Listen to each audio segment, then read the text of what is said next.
మిత్రమా, బరువు మూసిన హృదయానికి అర్థమవుతుంది బ్రతుకు మార్చే విధానం. నీ ప్రాణం పోతున్నా నీ ప్రయత్నాన్ని అస్సలు ఆపకు. ఒక్కవేళ నువ్వు నీ ప్రయత్నం ఆపావు అంటే నీ ప్రాణం పోయినట్టే లెక్క. వేల మైళ్ళ ప్రయాణం కూడా ఒక్క అడుగుతోనే మొదలవుతుంది. కోట్ల రూపాయల సంపాదన కూడా ఒక్క రూపాయితోనే మొదలవుతుంది. అలాగే మన గెలుపుకు ఒక మంచి ఆలోచన ఆచరణతోనే శ్రీకారం చుట్టుకుంది. ఒక మనిషి తన ఆధీనంలో కాకుండా ఎదుటి మనిషి ఆధీనంతో బ్రతకడమే నిజమైన బానిసత్వం.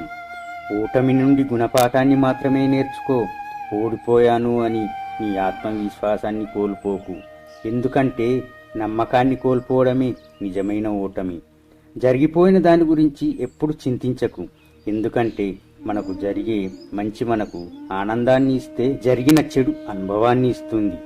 ఉన్నత లక్ష్యంను సాధించే క్రమంలో తాత్కాలిక ఆనందాలను త్యాగం చేయవలసిందే. ఎన్నోసార్లు ఓడిపోయాను, ప్రస్తుతం ఓటమిలోనే ఉన్నా, అవకాశం వచ్చిన ప్రతిసారి ప్రయత్నిస్తున్నా. మరో 100 సార్లు ఓడిపోవడానికి అయినా సిద్ధమే ఒక గెలుపు పొందడానికి. విజేతలకున్న అసలైన సవాల్ తిరిగి మన విజయాన్ని నిలబెట్టుకోవడమే. ఎప్పుడు నీ బలాన్ని మరియు సమర్థాన్ని మాత్రమే నమ్ము. అంతకుమించి నీ నీడను కూడా నమ్మకు. ఎవడు చుట్టం, ఎవడు పక్కం, ఎవరికి వాడి స్వార్థం. ఆప్యాయత, ఆత్మీయత అంతా మూటకం. అవసరానికో మాట, అది నెరవేరడంతో టాట. ధనముంటే లేదు గుణం, గుణముంటే లేదు ధనం. ఆప్తులు ఎవరు, ఆత్మీయులు ఎవరు, నిందవేయని బంధువు ఎవరు.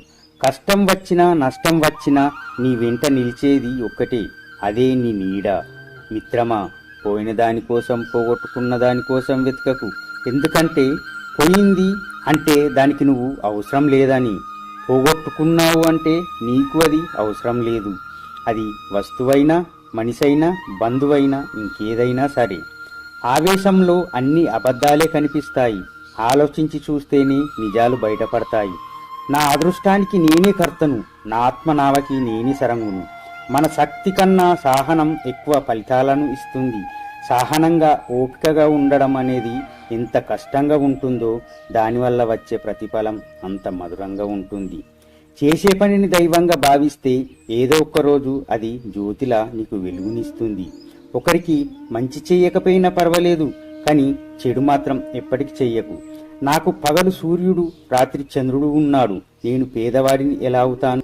పర్వతాలు పిండి చేసే సమయం రాని, 1,00,000 కష్టాలు ఒక్కసారిగా రాని, 1,00,000 సార్లు గుండెలు పగలని, ఈ ప్రపంచమే కలిసి నిన్ను ఒంటరివాణ్ణి చెయ్యని, చివరికి ఆ కాలయముడే వచ్చి నీ ముందు నిలబడి, ఓ ధీర హృదయుడా, చెదరకు బెదరకు, నీ వద్ద అద్భుతమైన ఆయుధం ఉంది, అదే నీ ఆత్మవిశ్వాసం. ఒంటరితనాన్ని మించిన స్నేహితుడు ఉండడు. ఒంటరితనమే అన్ని నేర్పిస్తుంది. మిత్రమా, ఆఖరిగా మన మాట. నీ దగ్గర పైసలు లేనప్పుడు, నీ తోడంటూ ఎవరు రానప్పుడు, నేను అనే భావన చాలా భారంగా, బంధం అనే పదం చాలా చిన్నదిగా కనిపిస్తుంది.